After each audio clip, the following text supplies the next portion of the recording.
Welcome to day 25 of 30 days toward creating a family ministry plan for your church. My name's Tommy and we're with Ron Hunter, who is the author of The DNA of D6. And before we get started with this segment, this new chapter, Chap Clark, he mentioned, he's from Fuller Theological Seminary, he mentioned your book, and he said, in The DNA of D6, Ron Hunter presents a comprehensive guide for how today's congregation can both equip and serve families and parents in a biblical partnership for generational discipleship, which really leads us into the conversation we need to have today. So we've been talking church.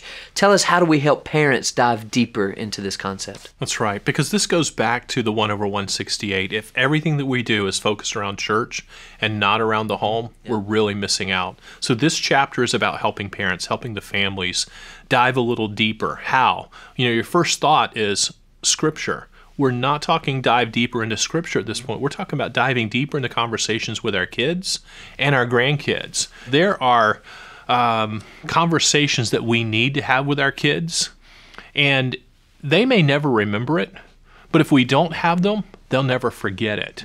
So this chapter truly is about helping you just have everyday conversations. And we're going to divide it into 3 stages. It's kind of like a trip to the beach.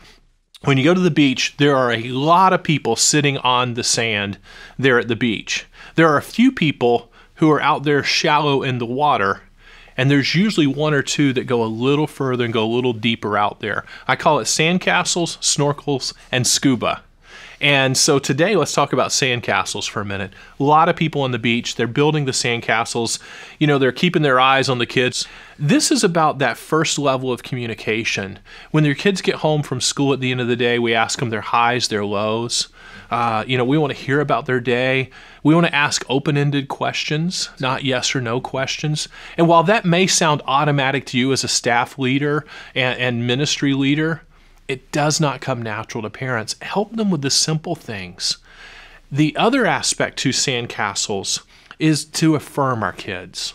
We need to look for ways every day to just simply build them up. My wife and I would pack lunches for our kids when they were really small, and we would draw on their napkins these little drawings of, they were simple drawings, and we'd send them off with this affirming, hey, I love you, hey, I'm thinking about you, I'm praying for you.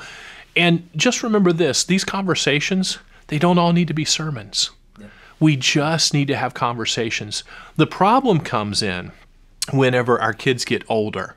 Parents tend to have easy time connecting with preschool, with elementary age, but with middle school and high schoolers, parents have a more difficult time.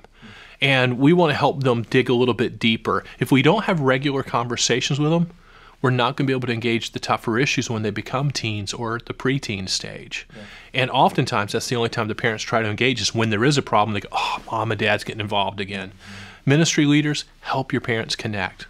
And it starts at the sandcastle level. That's good. It's a good intro to this. And so make this shift with us from church to home and write this down. Write down coach conversations, because we want to help coach our parents, not just on how to have faith talks, but to begin just to know how to have conversations that, like Ron said, are open-ended and are really sincere. So not always sermonettes and all of that. So how are we going to help coach parents on how to have conversations with their kids? Let's talk about that with our teams, and let's come up with a plan on how to do that.